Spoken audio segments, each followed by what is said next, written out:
So I recently made a video tutorial on how to beat Contra in under 12 minutes. Well, someone has asked me to make a similar video but for sub 11 minutes. I'd highly recommend two things before we get started though. The first is to get that sub 12 minute PB first. Trust me, the skills you'll gain will be vital. Second, watch my 12-minute strategy guide. The only reason I say that is because I'm going to be referring to it quite a bit. Look, it's just easier than running through the whole game again. That being said, how do we actually beat this game in under 11 minutes?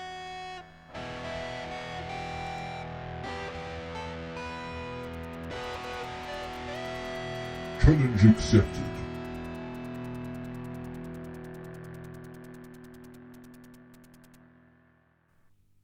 Jungle pretty much stays the same as with our 12-minute guide.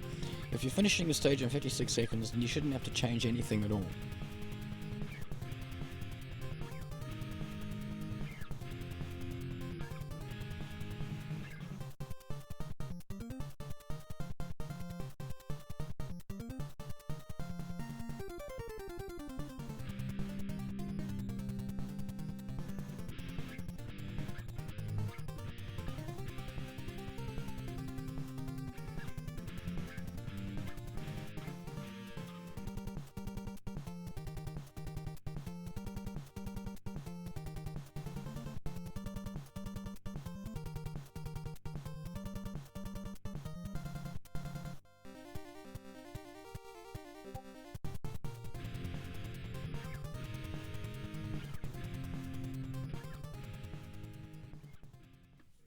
And base 1, I'm going to recommend referring to my sub 12-minute video if you want a breakdown of where to stand in each room.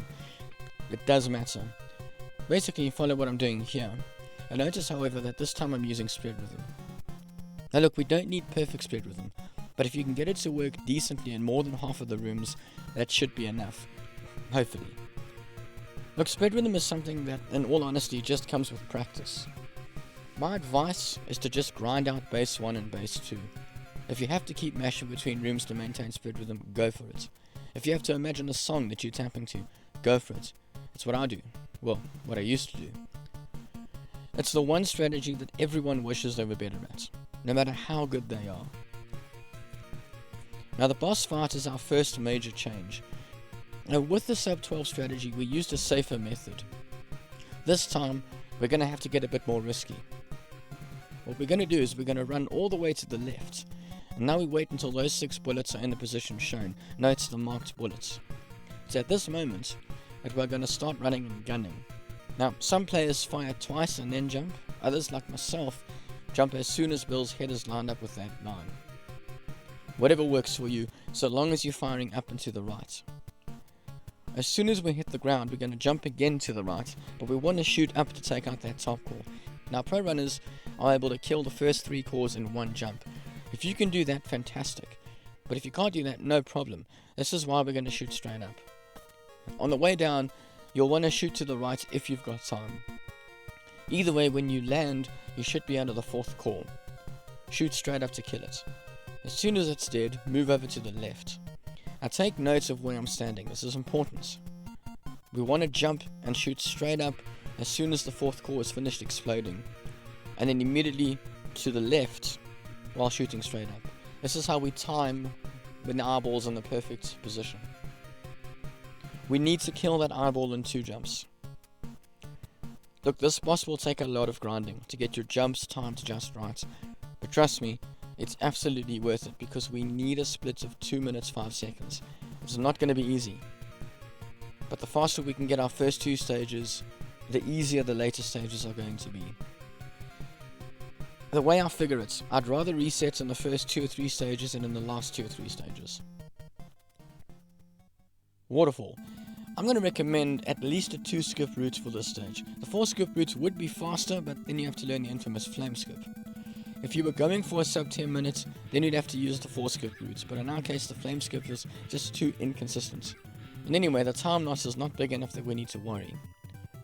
Now if you need to, you can replay this section of the video, or you can watch Salad's original video, which I'll place a link to down below.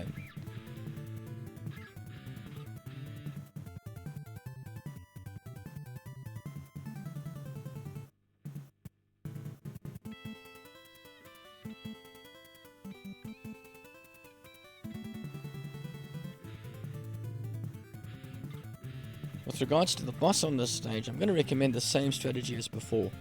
Left arm first, and then button mash the mouth to death. If you can kill the boss in a single cycle, all the better. Bottom line is we're looking for a split of 3 minutes 20 seconds.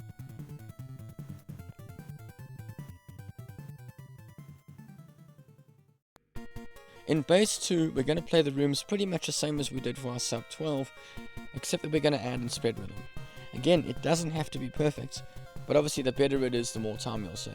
You'll notice at base 2 it's easier to keep spread rhythm than base 1.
Again, our biggest change is the boss fight. We're going to aim to glitch out one of the heads, and look, this is not going to be consistent. But as soon as we spawn into the boss room, we're going to position ourselves like so. And look, different runners position themselves in very slightly different places at the beginning, but we all basically follow the same strategy afterwards. Now what we want to do is we want to jump to the left to kill the left hand call. Before we hit the ground, we want to tap right to kill the center call. Then we'll jump once more to the right to kill the right hand call. Now we might have to shoot the middle call again to finish it off. Regardless, we want to try and land in the following position. You might have to move over a step or two. Now as soon as the last call has finished exploding, this is what we're going to use as our sort of visual reference. We want to jump and button mash straight up. Now, if you do this right and luck is on your side, you should glitch the right hand head and take him out in one cycle. Now all that's left is to jump over to the left and button mash the left head to death. Ideally, we're hoping for a 2 cycle kill. A 3 cycle is also fine though. A 4 cycle should technically be possible. Regardless, we want to split to 5 minutes 11 seconds. Now I wish I could give you more advice on how to glitch heads, but really the best I can say is experiment with positioning and button mashing. Also, the more practice, the luckier you'll get. In Snowfield, we're going to jump instead of duck for gunners. It just means we can keep moving throughout the entire stage. Now I would grind out this first section hard. You don't want to glitch ahead and then immediately die to a gunner 5 seconds into Snowfield. Trust me, we've all done it, it's a bad feeling. And what I'll do is I'll put a link to the video I made explaining exactly where to jump to avoid all of these gunners. I'd spent some time learning how to jump through the grenades as well. Notice how I still paused for those first 2 grenades. Generally, if you jump just before it hits the ground, you can avoid its explosion. For the more experienced runners, we're not going to do YOLO or frizzy jumps for obvious reasons. As for the tanks, if my timing is correct, we still don't need to slow them down. I mean, I'd start practicing the technique, but it's not strictly necessary. By this stage, your button mashing should hopefully be good enough that you don't need to step back to avoid bullets. That being said, don't push your luck if you're not comfortable.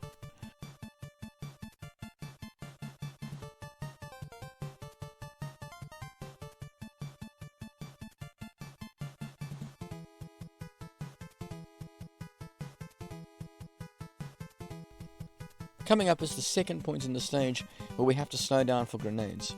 We're going to jump onto the ledge, jump past the first grenade and duck for the gunner just long enough for his bullet to fly over our head.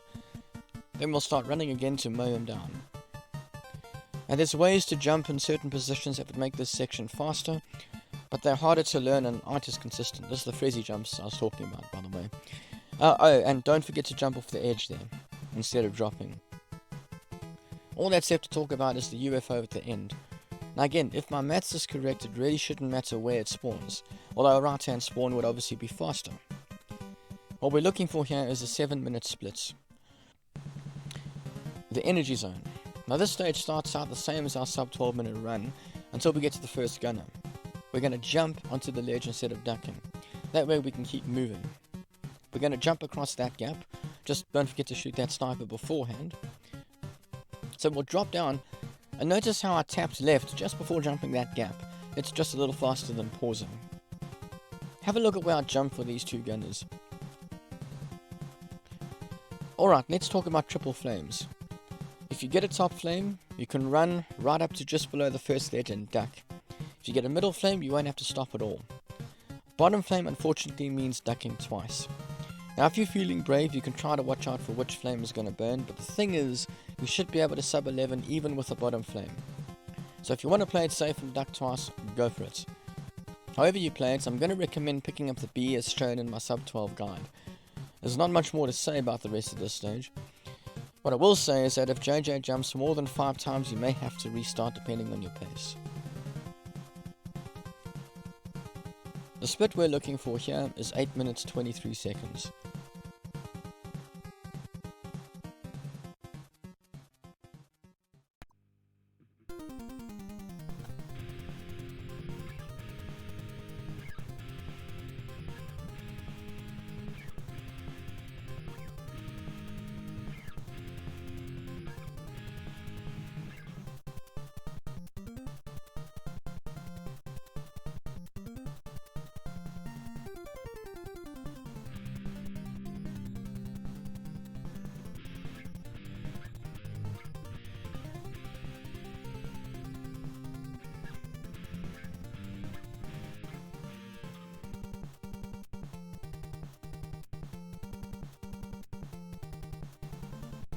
Hanger.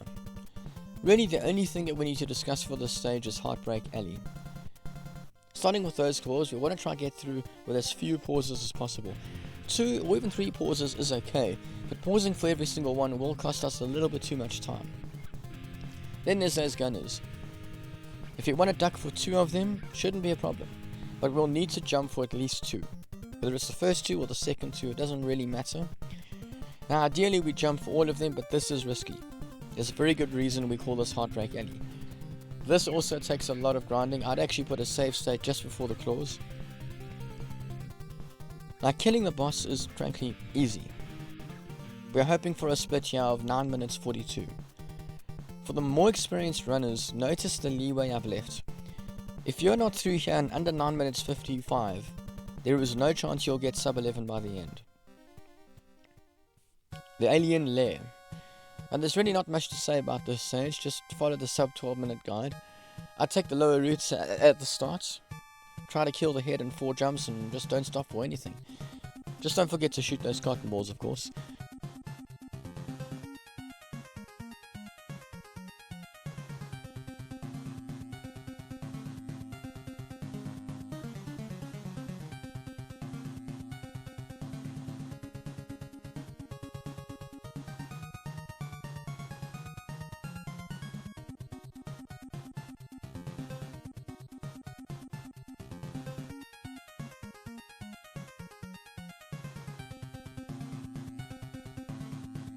And when you get to the final boss, jump just before you reach the heart, and then twice more once you're at the heart, and don't forget to shoot up if you see any face huggers.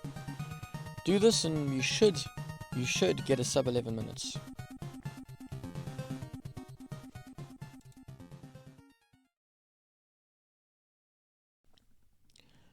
Technically, if you followed this guide perfectly, you should finish with a 10:51.